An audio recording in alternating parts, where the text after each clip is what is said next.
হ্যাঁ, আমার মেয়ে আমাকে বলছিল যে বাবা, আমরা যে এরকম করে কাপড় পরি, ওই মেয়েগুলো যে কাপড় পরে নাই, কি অ্যান্সার দিব আমি? তো বললাম যে আম্মু, আসলে তাদের তাদের বাবা মা মনে হয় তাদেরকে এভাবে শিখায় নাই। আমরা যেমন তোমাদেরকে শিখাইছি, তাদের বাবা মা শিখায় নাই। ও মসজিদে যেতে খুব পছন্দ করে, তো মসজিদে যখনই যাই নিয়ে যান, আপনারাও নিয়ে যাবেন।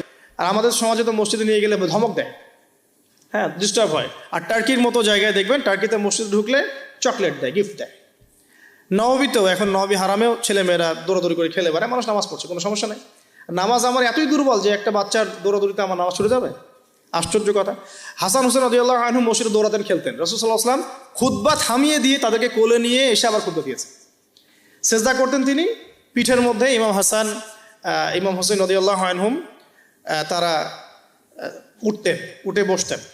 তিনি সেজদা লম্বা করতেন যাতে তাদের ডিস্টার্ব না হয় খেলাধুলা।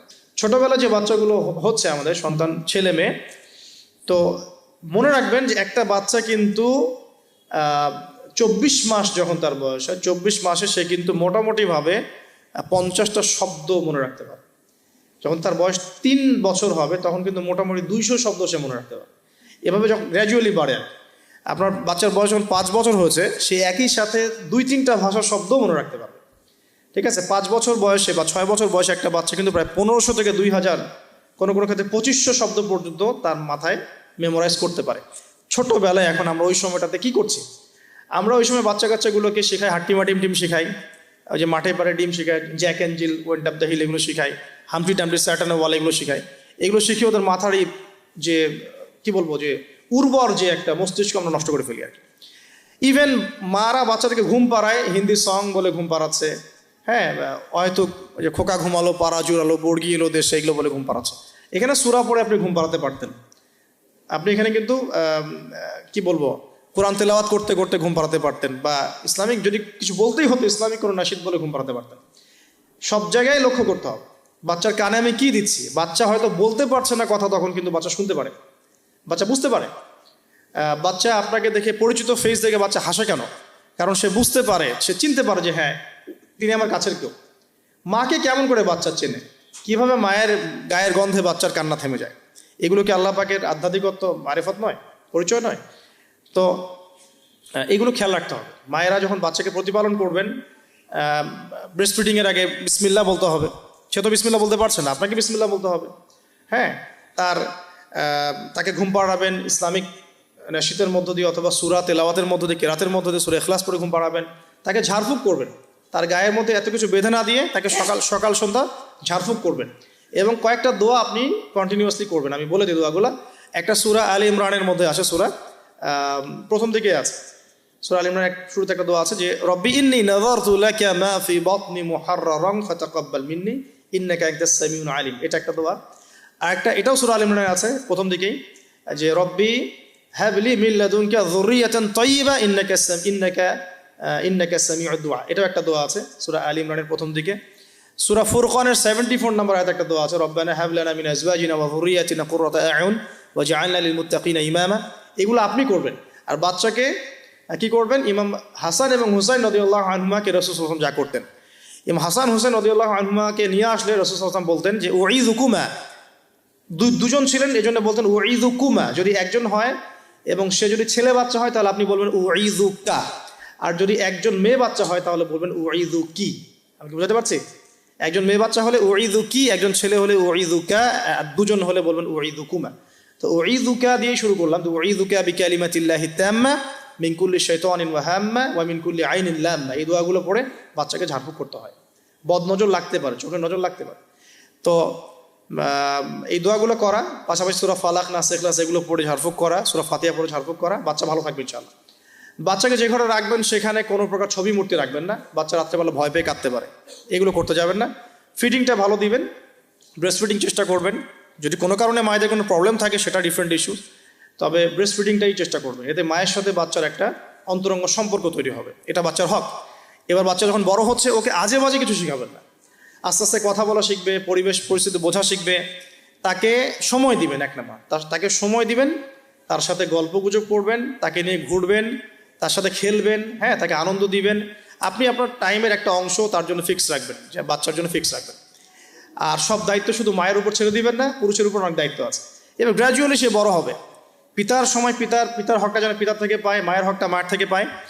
এবার শিক্ষার কথা আসবে, ওকে এমন জায়গায় পড়াবেন না যেখানে পড়ালে তার কচি আত্মাটা নষ্ট হয়ে যায়।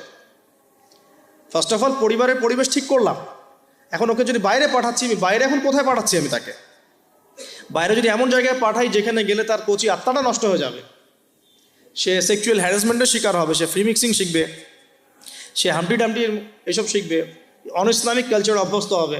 হ্যাঁ, এমন হয়ে যাবে আমার বাচ্চা লাইলাতুল কদর চিনে না, 31st নাইট চিনে, তারও তো সমস্যা। তাহলে ওকে আমাকে পড়াশোনার ক্ষেত্রে এমন এনভায়রনমেন্ট দিতে হবে যে এনভায়রনমেন্টটাতে সে দুনিয়ার জ্ঞানগুলো অর্জন করতে পারে, পাশাপাশি পরকালীন জ্ঞান অর্জন করতে পারে, আল্লাহকে চেনে, রাসূলকে চেনে, কোরআনকে চেনে, হাদিস সুন্নাহ এগুলো যেন চেনে এবং জানে।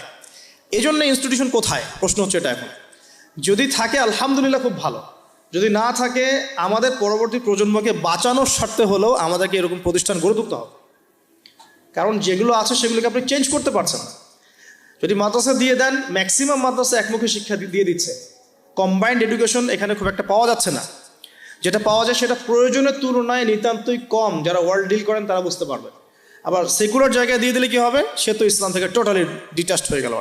তো প্রতিষ্ঠানের রিফর্ম করতে হবে, অথবা নতুন করে গড়ে তোলার চেষ্টা করতে হবে, বা সিলেবাসে পরিবর্তন আনার চেষ্টা করতে হবে। এরপর যখন সে কৈশোরে যাবে, দেখবেন শৈশবের বীজটা ভালো ছিল, কৈশোরে ইনশাল্লাহ আপনার বাচ্চা টিকটক প্রজন্মের মতো হবে না ইনশাল্লাহ, কিশোর গ্যাংয়ে যোগ দিবে না ইনশাল্লাহ, ওই যে 8, 9, 10 পরে সিগারেট খাবে না ইনশাল্লাহ। 8, 9, 10 মেয়েরা তো অনেকে জেনা করে সতীত্ব নষ্ট করে ফেলছে না, এখন এরকম হবে না ইনশাল্লাহ। একটা পয়েন্ট বলতে ভুলে গেছে, মেয়ে বাচ্চা যদি হয়ে যায়, শুরু থেকেই পর্দা শেখাতে হবে। বড় হয়ে পর্দা করবে এই কনসেপ্টে যায় না, ফ্রম ভেরি বিগিনিং তাকে পর্দা শেখাতে হবে, এবং তার ব্যাপারে খুব বেশি সতর্ক থাকতে হবে। কারণ কাছের মানুষদেরকে দিয়েই মেয়েরা কিন্তু এখন সেক্সুয়াল হ্যারাসমেন্টের শিকার হচ্ছে, চাচার দ্বারা হচ্ছে, কাজিনের দ্বারা হচ্ছে, মামা দুলা ভাই ইত্যাদির দ্বারা হচ্ছে। সো এইগুলো বাসার মধ্যে অ্যালাউ করবেন না। আমি তো বলি যে মেয়ে বাচ্চাকে কার কোলে তুলে দিচ্ছেন সেটা তো সতর্ক থাকতে হবে। কার কোলে বাচ্চাকে তুলে দিচ্ছে, কারণ ম্যাক্সিমাম মানুষই তো পর্নোগ্রাফিতে আসক্ত না এখন। ওর কাছে তো বাচ্চা কিছুই না, বাচ্চা মানে ওর কাছে একটা বস্তু, ও তো বাচ্চাকে পেলে ওটা করে রেখে দিবে একেবারে। এটা হচ্ছে না অ্যাভেলেবল এখন। সো বাচ্চা মেয়েদের ক্ষেত্রে আরও বেশি সতর্ক থাকতে হবে। প্রয়োজনে মহিলাদের স্বতন্ত্র মাদ্রাসা গড়ে তুলে সেখানে আপনার মেয়েকে পড়াশোনা করান, এবং আপনার স্ত্রীকে সেই মাদ্রাসায় দায়িত্ব দেন। আপনার স্ত্রীকে সেখানে কাজে ইনভলভ করেন, যেন সে মনিটর করতে পারে। আর সিসি ক্যামেরার কোনো বিকল্প নাই, রাখতেই হবে। এখন এই যুগ চলছে আর কি, সিসি ক্যামেরার কোনো বিকল্প নাই, রাখতে হচ্ছে। ঠিক আছে, তো বাসায় কাদেরকে এক্সেস দিচ্ছেন, কাকে দিচ্ছেন না, পুরো বিষয়গুলো ঠান্ডা মাথায় ডিল করে আপনাকে আগাতে হবে। মেয়ে বাচ্চার ক্ষেত্রে অতিরিক্ত সতর্কতার কথা আমি বলছি আর কি। আর ছেলে বাচ্চার ক্ষেত্রে সতর্ক থাকবো কেন, বাইরের পরিবেশ তো আর আমার বাড়ির মতো না। বাইরের পরিবেশে গিয়ে যখন দেখবে যে মিথ্যা বলে কিছু আছে, প্রতারণা বলে কিছু আছে, ওকে কেউ ধমক দিচ্ছে, কেউ তাকে সেক্সুয়ালি টাচ করছে, ব্যাড টাচ, গুড টাচ, ও বোঝার ক্ষমতা কিন্তু আর আছে কোনটা ব্যাড টাচ কোনটা গুড টাচ। এখন ও তো ভিতর থেকে ডিস্ট্রয়েড হয়ে যাবে। তখন কি হবে, এখানে সলিউশনটা কি হতে পারে, আপনাকে অ্যাজ এ ফ্রেন্ড জগৎটা তাকে বুঝাতে হবে যে বাবা মা, আসলে জগতে ভালো মানুষও আছে, পচা মানুষও কিন্তু আছে। ভালো কাজ যেমন আমরা যেমন নামাজ পড়ি, আমরা যেমন এইগুলো ভালো কাজ করি, পচা কাজও মানুষ করে। মানুষ কিন্তু এই করে। বাচ্চা কিন্তু প্রশ্ন করবে, বাবা এটা কেন, ওটা কেন, আব্বু এটা কেন, ওইটা কেন। সব প্রশ্নের উত্তর আপনাকে দিতে হবে। সব প্রশ্নের উত্তর দেওয়ার মতো আপনার ধৈর্য থাকতে হবে, কারণ আপনার ডিউটিটা কিন্তু বাইরে শেষ না, জব সেক্টরে ডিউটি শেষ না। বাসায় ঢুকবেন, ডিউটি শুরু হবে। বাসায় ঢোকার পর ডিউটি শুরু হবে। মেয়ে প্রশ্ন করবে, মেয়েকে নিয়ে ঘুরবেন, কথা বলবেন, তাকে জগৎ চিনাবেন,